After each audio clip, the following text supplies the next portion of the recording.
नवऱ्याच्या दवाखान्याचा खर्च भागवण्यासाठी त्यांच्या डोक्यात वीज चमकली की जर मी या स्पर्धेत भाग घेतला आणि मला पहिला नंबर मिळाला तर माझ्या नवऱ्याच्या MRI स्कॅनचा खर्च भरू शकतो. आणि हजारो त्याच्यामध्ये स्त्री पुरुष सहभागी झालेले होते. पायात कुठले स्पोर्ट्स शूज नाही, ड्रेस नाही, कडाक्याची थंडी, आदल्या दिवशी थंडी ताप अंगात भरून आलं, मेडिकल मध्ये गेल्या, गोळ्या खाल्ल्या, दुसऱ्या दिवशी ही माऊली त्या स्पर्धेमध्ये उतरली. जीवाच्या आकांतानं ती धावत होती. का तर जन्म मला जगवलं, तो माझा नवरा जगला पाहिजे, तो माझा पती जगला पाहिजे, त्याला मी वाचवायला पाहिजे.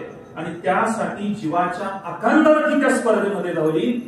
पायात वाहना नव्हत्या, चप्पल नव्हतं, कासोटा घातलेला होता, तो पायात अडकून मी पडेल का काय अशी तिला भीती वाटली नाही, त्यांना कसली लज्जा वाटली नाही. त्यांनी कुणालाही जुमानलं नाही आहे. 3 किलोमीटर विजेच्या वेगानं ही माऊली धावत होती. आणि तुम्हाला सांगायला मला आनंदाने अभिमान वाटतो की त्या माऊलीनं बारामतीची मॅरेथॉन स्पर्धा जिंकली. पहिल्या क्रमांकाची